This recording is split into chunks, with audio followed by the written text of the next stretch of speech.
పార్వతీపురం మన్యం జిల్లా న్యాయస్థానంలో మధ్యవర్తిత్వం దేశం కోసం కార్యక్రమం నిర్వహించారు. సీనియర్ న్యాయవాది టి జోగారావు మాట్లాడుతూ కోర్టు కేసులకు శాంతియుత పరిష్కారం మధ్యవర్తిత్వమే రాజమార్గమని తెలిపారు. రాజీ చట్టం 1996 ద్వారా వివాదాల పరిష్కారానికి ఇది ఉపయోగకరమని 2015-2019లో జరిగిన సవరణలు ప్రక్రియలు మరింత సమర్థవంతంగా చేశానన్నారు. కోర్టుల భారం తగ్గించేందుకు ప్రజలు మధ్యవర్తిత్వాన్ని వినియోగించుకోవాలని సూచించారు. కార్యక్రమాన్ని చేపట్టడం జరిగింది.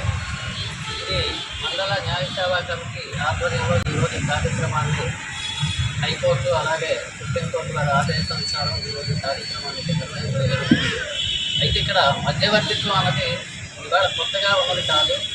గతంలో రాజరిక కాలం నుంచి కూడా గ్రామాల్లో కూడా కొంతమంది మధ్యవర్తి ఏమైనా సమస్యలు వస్తే అంతర్గత రచ్చబండ దగ్గర సమస్యల పరిష్కారం చేసేవాళ్ళు.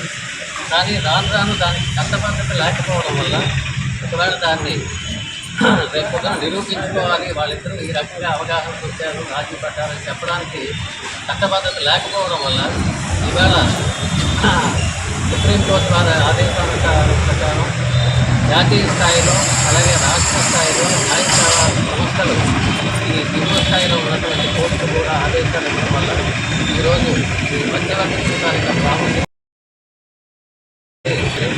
దానివల్ల ఏమవుతుందంటే తొందరగా సమస్యలు పరిష్కారం అవడం, తర్వాత దుర్భోగం లేకుండా అందరూ సంఘీభావంతో గ్రామాల్లో నివసించడానికి అవకాశం ఉంటుంది. కాబట్టి ఈ మధ్యవర్తిత్వం అనేది చట్టబద్ధత కల్పించారు కాబట్టి దానికి వేరే ప్రత్యామ్నాయమైనటువంటి